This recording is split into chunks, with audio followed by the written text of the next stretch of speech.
আসসালামু আলাইকুম। আমি খুবই গুরুত্বপূর্ণ একটা বিষয় নিয়ে আজ কথা বলতে এসেছি আপনাদের সাথে।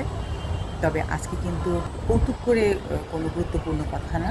এটা একদম সত্যি গুরুত্বপূর্ণ কথা। সেটা হচ্ছে আমাদের বর্তমান সামাজিক অবস্থায় দাঁড়িয়ে দেখছি যে প্রত্যেকটা মানুষের সম্পর্কের ভেতরে সম্পর্কের মধ্যে টানাপোড়েন চলছে। মানুষের সাথে বিশ্বাসঘাতকতা করছে।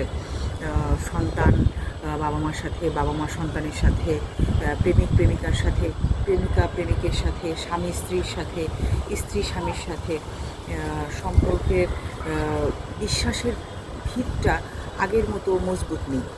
নৈতিকতার অবক্ষয় হয়েছে আমাদের এই সমাজে, মানুষের নৈতিকতার অবক্ষয়।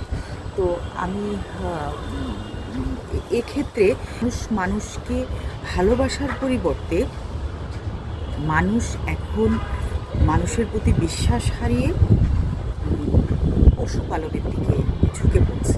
কিন্তু এখন ঘরে ঘরে বিড়াল কুকুরের লালন পালনটা একটু বেড়ে গেছে আমার মনে হয়, বিশেষ করে শহুরে জীবনে এই যে পশু মানে প্রাণী লালন পালন, বিড়াল কুকুর ছানা, তো এটা একটু বেড়েই গেছে। মানুষের প্রতি বিশ্বাস হারিয়ে মানুষ ঝুঁকে পড়ছে প্রাণীর প্রতি ভালোবাসায়। কিন্তু এখানে একটা সমস্যা আছে। মানুষ যখন বিশ্বাস ভেঙে দেয় তখন তো মানুষের মন ভেঙে যায়, কিন্তু প্রাণীদের আঁচড়েও মানুষের জীবনের ক্ষতি হতে পারে, এবং সেটা আমার মনে হয় সতর্ক থাকা উচিত সবাইকে।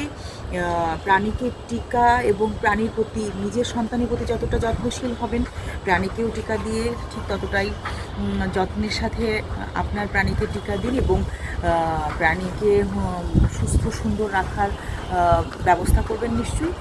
আর একটা বিষয়, সবচেয়ে গুরুত্বপূর্ণ বিষয় হচ্ছে এখন আমি বলবো, সেটা হচ্ছে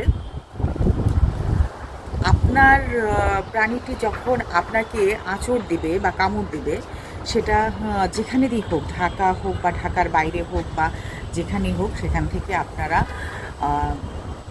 সরাসরি, সেদিন আমি একটা ফেসবুকে একটা সংবাদ পড়লাম যে ঢাকার বাইরে থেকে এসে ঢাকা মেডিকেল হসপিটালে একটা কুকুরের কামড় দেওয়া রোগী ভর্তি হয়েছে, এবং ইন্টার্ন চিকিৎসকরা ভুল জায়গায় তার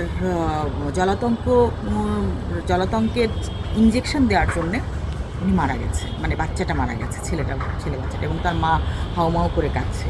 তো আমি বলি যে আপনারা সবাই জেনে রাখুন, আজকে আমার এই বার্তার মাধ্যমে সবাই জানুন যে মহাখালীতে একটা জলাতঙ্ক হসপিটাল আছে, এবং সেখানে কুকুর বিড়ালের কামড়ের হয়, মানুষের চিকিৎসা হয়। তো আপনারা সবাই মহাখালী জলাতঙ্ক রোগের হসপিটালে যান, যেখানে বাংলাদেশে আসলে সমস্ত টিকা তো আমদানি বন্ধ করে দিয়েছিলেন বিগত আমাদের মহাজন।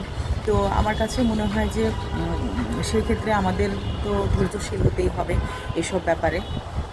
আর আমার মানুষের প্রতি মানুষের আস্থা হারিয়ে এই যে প্রাণীর প্রতি ভালোবাসা, হতাশা থেকে, বিষণ্ণতা থেকে দূরে থাকার জন্য, তো এটাও অবশ্যই পজিটিভ একটা দিক। নিজের মতো করে থাকা যায়। প্রাণীরা বিশ্বাসঘাতকতা করে না, অ্যাক্সিডেন্টলি হয়তো যদি আঁচড় খেয়ে দিয়ে কিছু হয়ে যায় সেটা ভিন্ন। তো আপনারা সবাই সুস্থ থাকুন, ভালো থাকুন, এবং মহাখালী জলাতঙ্কের একটা হসপিটাল আছে, এবং সেটা আপনি মহাখালী কলেরা হসপিটালের গেটে যেয়ে দাঁড়িয়ে বললেই যে কেউ আপনাকে দেখায় দেবে যে কোথায় জলাতঙ্ক রোগের হসপিটাল। আপনারা সেখানে চলে যান চিকিৎসার জন্য। ধন্যবাদ।